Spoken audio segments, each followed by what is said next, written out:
Hello friends, welcome back to my YouTube channel.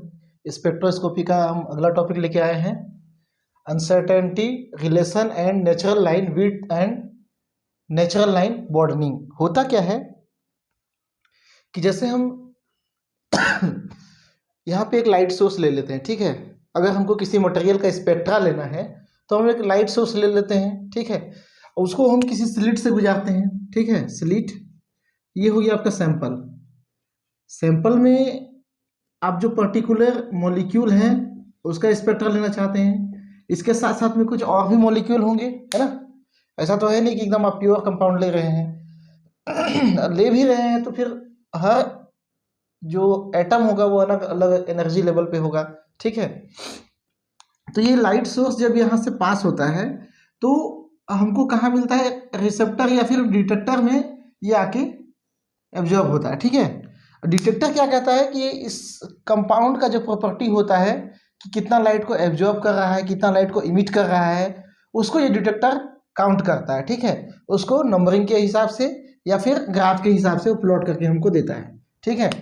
तो हमको जो है ग्राफ कैसा मिलना चाहिए, मान के चलो एक लाइन किसी पर्टिकुलर वेवलेंथ की लाइट को एब्जॉर्ब किया तो हमको एक एक सिंगल शार्प लाइन मिलना चाहिए, है ना। शार्प लाइन मिलना चाहिए। लेकिन होता क्या है, यहाँ पे एक मॉलिक्यूल नहीं है, कई सारे मॉलिक्यूल हैं और सभी मॉलिक्यूल जो होते हैं उसमें से अधिकांश मॉलिक्यूल तो एक शार्प पिक देते हैं, ठीक है। लेकिन उसके अगल बगल में और भी जो मॉलिक्यूल होते हैं वो भी कुछ कम वेवलेंथ की लाइट या कुछ अधिक वेवलेंथ की लाइट को एब्जॉर्ब करते हैं और उसी के अगल बगल में और वो लोग भी अपना अपना शार्प पिक देते हैं, ठीक है। तो ये सारे के सारे शार्प पिक जो है मिल के क्या बना देते हैं, इस पिक को चौड़ा बना देते हैं या फिर बॉर्डनिंग इसे कहा जाता है, ठीक है। ये सिंगल पिक ना मिल करके हमको क्या मिलता है, साइड में और भी अन्य पिक मिलेंगे जिसके चलते ये जो पिक हो गया कैसा हो गया, इस तरह से चौड़ा देखने को मिलता है, ठीक है। तो यही प्रोसेस क्या कहलाता है, ब्रॉडनिंग कहलाता है या फिर विड्थ कहलाता है, उसकी चौड़ाई कहलाता है, ठीक है। तो ये घटना क्या कहलाती है, लाइन ब्रॉडनिंग कहलाती है। इतना क्लियर हो गया। अब अनसर्टेनिटी रिलेशन क्या है इसके बीच में, ठीक है। तो हम अनसर्टेनिटी रिलेशन देख लेते हैं। आपने हाइजेनबर्ग का रूल आपने पढ़ा होगा कि del E into del t is equal to h by 2 pi. मतलब किसी ऑर्बिटल में इलेक्ट्रॉन की स्थिति को या पोजीशन को और उसके मोमेंटम को एक साथ फाइंड आउट करना क्या है, इम्पॉसिबल है। दोनों को एक साथ फाइंड आउट करना इम्पॉसिबल है। मतलब यहाँ पे इलेक्ट्रॉन पे अगर हम इलेक्ट्रॉन की पोजीशन को अगर डिटेक्ट कर पाते हैं तो उसका मोमेंटम क्या हो जाएगा, चेंज हो जाएगा। क्योंकि इसको देखने के लिए लाइट डालना पड़ेगा, ठीक है। लाइट पड़ने से ये इलेक्ट्रॉन कहाँ चला जाएगा, हायर एनर्जी लेवल में चला जाएगा, तो उसका मोमेंटम चेंज हो जाएगा, ठीक है। तो इसी तरह से यहाँ पे कुछ इफेक्ट पड़ता है। अगर मैं यहाँ पे एक्साइटेड स्टेट की बात करूँ तो 10⁻⁻8 सेकेंड लगभग ये एक्साइटेड स्टेट में रुकता है। उसके बाद फिर से क्या हो जाता है, ग्राउंड स्टेट में आ जाता है। तो फार्मूला से अगर हम कैलकुलेट करना चाहें, ठीक है, फार्मूला से अगर हम डेल ई कैलकुलेट करना चाहें तो ये क्या हो जाएगा, h/2 pi upon del t. Del t क्या हो गया, ये समय हो गया आपके पास, ठीक है। h/2 पाई में से 2 पाई को अगर हम मिनिमम भी मान लेते हैं तो h जो है प्लांक कांस्टेंट है। प्लांक कांस्टेंट की वैल्यू क्या हो जाती है, 10⁻⁻34 जूल पर सेकेंड, ठीक है। इसको डिवाइड करेंगे किससे, 10⁻⁻8 से। तो ये 8 ऊपर चला जाएगा तो प्लस हो जाएगा, प्लस में इसको मल्टीप्लाई करेंगे तो क्या हो जाएगा, टोटल रिजल्टेंट आ जाएगा आपका 10⁻26 जूल पर सेकेंड, ठीक है। इतना क्या हो गया, अनसर्टेनिटी आ रहा है किसमें, एनर्जी में, ठीक है। एनर्जी में अनसर्टेनिटी कितना आ रहा है, इतना आ रहा है। अगर मैं इसको क्या कैलकुलेट करूं, इसका टोटल एनर्जी भी अगर मैं कैलकुलेट करूं किसका, एक्साइटेड स्टेट का, तो क्या हो जाएगा, उसका हो जाएगा आपका डेल टी हो गया आपका 10⁻, -8 अपॉन, है ना, ये हो गया। एक सेकेंड, नहीं, ये अनसर्टेनिटी जो होगा, फ्रीक्वेंसी हमको ज्ञात करना है। यहाँ पे मैं मिस कर रहा हूँ, यही मैं सोच रहा था। आप एनर्जी का फार्मूला आपको मालूम होगा, E equal to h nu, ठीक है। तो एच का वैल्यू क्या है, अगर न्यू निकालना है हमको, न्यू निकालना है तो न्यू इक्वल टू क्या हो जाएगा, एच बाई ई हम यहाँ से कैलकुलेट कर चुके हैं, डेल ई, है ना। तो न्यू की वैल्यू क्या हो जाएगी, न्यू आवृत्ति है, एच का मान क्या होगा 10⁻⁻34 अपॉन ई की वैल्यू क्या आ रही है 10⁻⁻26। इसको ऊपर लेके जाएंगे तो क्या हो जाएगा 10⁻⁻34 इंटू 10⁻+26 इक्वल टू 10⁻+8। तो ये इतना अनसर्टेनिटी कहाँ आ रहा है, इस फॉर्मूले के तहत आ रहा है। और नॉर्मल जो लाइट होती है उसका रेंज फ्रीक्वेंसी कितना होता है 10⁻14 से 10⁻16 के बीच होता है, ठीक है, इसके बीच में होता है। तो अनसर्टेनिटी क्या आ रहा है, कम आ रहा है, मतलब कहीं ना कहीं ये कह सकते हो कि डिस्टर्बेंस होगा, लाइन में विड्थ होगा, किसके चलते, हाइजेनबर्ग अनसर्टेनिटी प्रिंसिपल के अनुसार इलेक्ट्रॉन के मूवमेंट के चलते, ठीक है। इलेक्ट्रॉन के मूवमेंट के चलते क्या होगा, इतना अनसर्टेनिटी आ रहा है या अनिश्चितता आ रहा है, तो वो अनिश्चितता इससे बहुत कम है, काफ़ी कम है ना। ये 10⁸ कहाँ, 10⁻14 16 कहाँ, तो ये क्या है, कम है, तो इसको हम नेग्लेक्ट कर देते हैं। लेकिन चूंकि आपके सिलेबस में दिया है तो ये चीज़ आपको समझाना पड़ेगा, ठीक है, ये चीज़ आपको समझाना पड़ेगा। सबसे पहले तो आपको बताना पड़ेगा कि ये विड्थ क्या होता है, बॉर्डनिंग कैसे होती है ना। ये क्या हो गया आपका, अनसर्टेनिटी के कारण होने वाला विड्थ में परिवर्तन, है ना, लाइन में, लाइन की चौड़ाई में होने वाला परिवर्तन, ठीक है, जो स्पेक्ट्रल लाइन मिलता है वो। हालांकि ये इसका वैल्यू कम है तो इसको हम क्या कर देते हैं, नेग्लेक्ट कर देते हैं।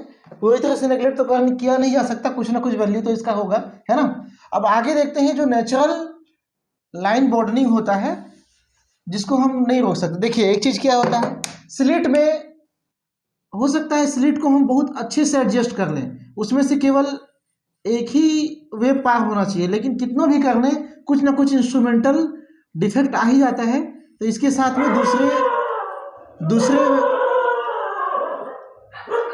दूसरे वेवलेंथ की लाइट भी क्या हो जाती है, पास हो जाती है, ठीक है। तो अलग अलग वेवलेंथ की लाइट मान के चलो ν1 ν2 और ν3 पास हो रही है, तो क्या होगा, ν2 को एब्जॉर्ब करने वाला भी कोई मॉलिक्यूल होगा, ν1 को एब्जॉर्ब करने वाला भी कोई मॉलिक्यूल होगा। हमको काम था किससे, ν2 से, ठीक है, ν2 से काम था। तो मैक्सिमम मॉलिक्यूल ν2 को एब्जॉर्ब करते हैं, तो उसका पीक जो है बीच में मिलता है, और बाकी जो है उसका पीक कहाँ मिलता है, साइड में मिलता है। जैसे ये बीच में हमको ν2 का मिला, यहाँ पे ν1 का मिल जाएगा, ν3 का मिल जाएगा, ठीक है। तो इस तरह से बॉर्डनिंग जो है होती है। तो ये क्या हो गया, ये प्रैक्टिकली हो गया, है ना, स्लिट के कारण। पहला पॉइंट था क्या, स्लिट के कारण, ठीक है, स्लिट के कारण आने वाली बॉर्डनिंग।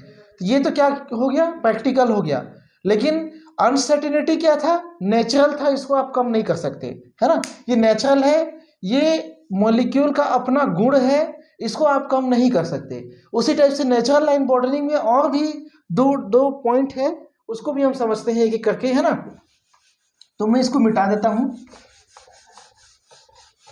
तो लाइन बॉर्डरिंग आपको हर एक्सपेरिमेंट में देखने को मिल जाएगा, है ना, हर एक्सपेरिमेंट में आप उसको कम नहीं कर सकते, वो नेचुरल है। पहला है डॉपलर बॉर्डनिंग, मतलब ये पहला तो हो गया आपका अनसर्टेनिटी रिलेशन, है ना। सेकंड जो है डॉपलर बॉर्डनिंग। आपने 11th-12th में डॉपलर प्रभाव के बारे में पढ़ा होगा।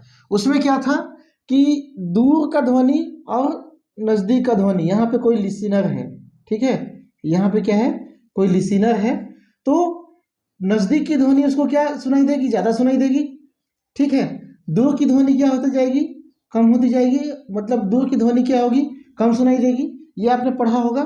ठीक उसी प्रकार इस मॉलिक्यूल में, मैं केवल इसको थोड़ा, इस सैंपल में कोई मॉलिक्यूल है, ये मान के चलिए कोई मॉलिक्यूल ये है, कोई मॉलिक्यूल ये, कोई मॉलिक्यूल ये, कोई मॉलिक्यूल ये, ठीक है। हो सकता है कोई मॉलिक्यूल रिसेप्टर की तरफ आ रहा हो, इधर से हम लाइट पास करा रहे हैं स्लिट से, चलिए मैं स्लिट भी बना देता हूँ, यहाँ पे सोर्स भी है, ठीक है। कोई इसके करीब आ रहा होगा, कोई इससे दूर जा रहा होगा, है ना, कोई इधर जा रहा होगा, कोई नीचे की तरफ मूव कर रहा होगा, कोई तिरछा मूव कर रहा होगा, है ना।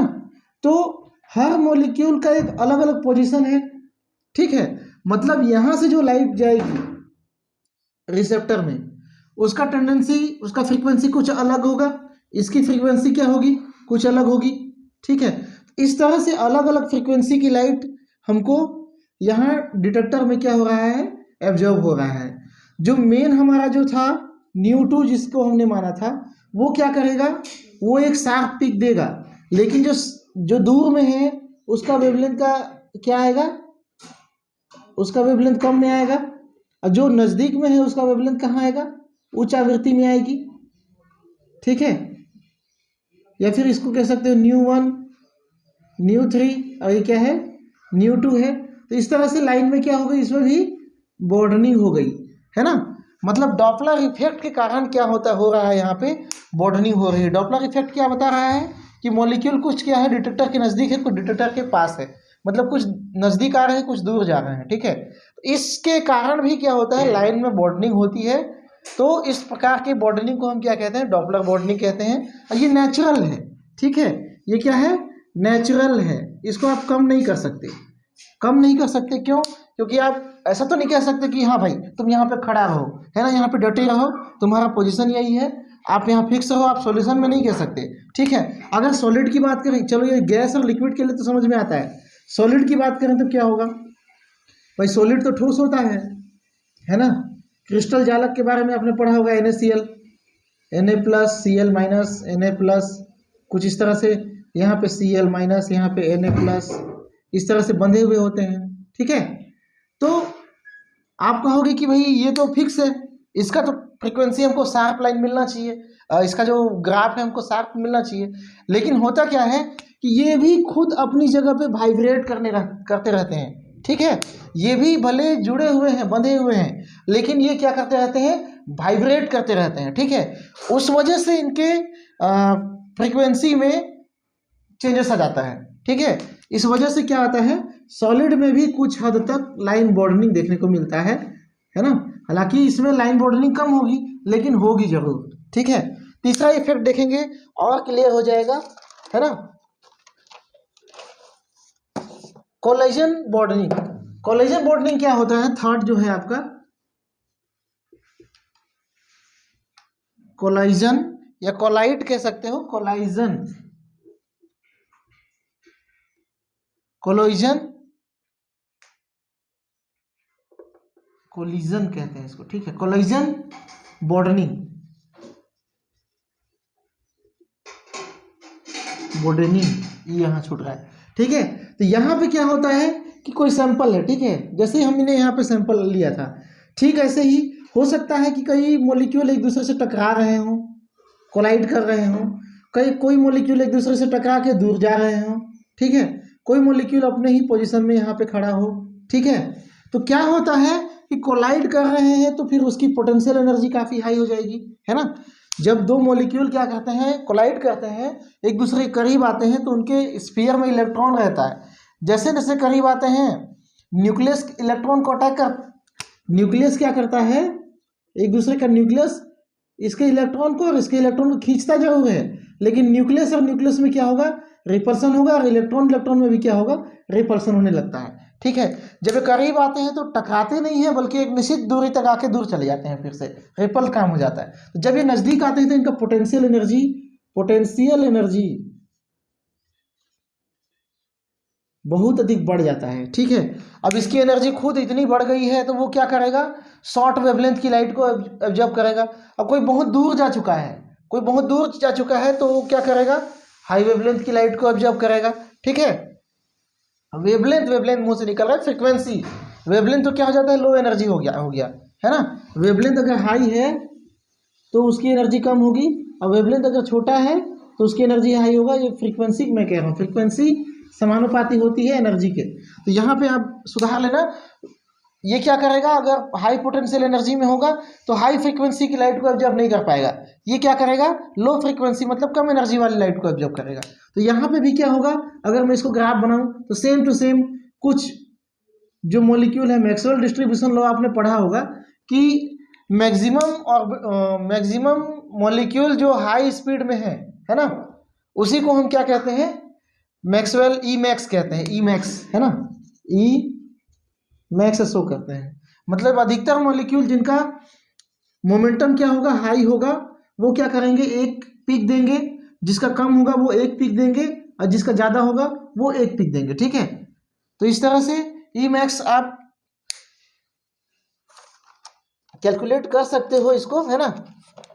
तो यहाँ पे क्या होता है कि मॉलिक्यूल के टकराने की वजह से और कंडेंस होने की वजह से, कंडेंसेशन की वजह से पीक जो है हमको एक नहीं मिलता, बल्कि कई पीक यहाँ पे हमको मिलते हैं। अब यहाँ पे केवल 3 ही पीक मैं दिखा रहा हूँ, यहाँ पे बहुत सारे पीक हो सकते हैं, हजारों लाखों की संख्या में मॉलिक्यूल होते हैं। ठीक है, ये सारे पीक मिल के क्या बनाते हैं, एक लाइन बनाते हैं। ठीक है, तो इसी तरह से लाइन का चौड़ाई में वृद्धि हो जाता है। ठीक है, तो आप, आई होप आपको समझ में आ गया होगा कि डॉपलर इफेक्ट की क्या कारण क्या होगा, कोलिजन के कारण क्या होगा, और अनसर्टेनिटी प्रिंसिपल के कारण क्या होगा, अनसर्टेनिटी बिहेवियर के कारण क्या होगा। ठीक है, तो इन सभी वजह से लाइन की बॉर्डरिंग में वृद्धि हो जाती है। ठीक है, तो चैनल में बने रहने के लिए बहुत बहुत धन्यवाद। इसका नोट्स मैं टेलीग्राम में दे दूंगा। टेलीग्राम ग्रुप का नाम है केमिस्ट्री रूफ अल्ट्रा। ये एमएससी के स्टूडेंट के लिए है। ठीक है, एमएससी के स्टूडेंट के लिए है।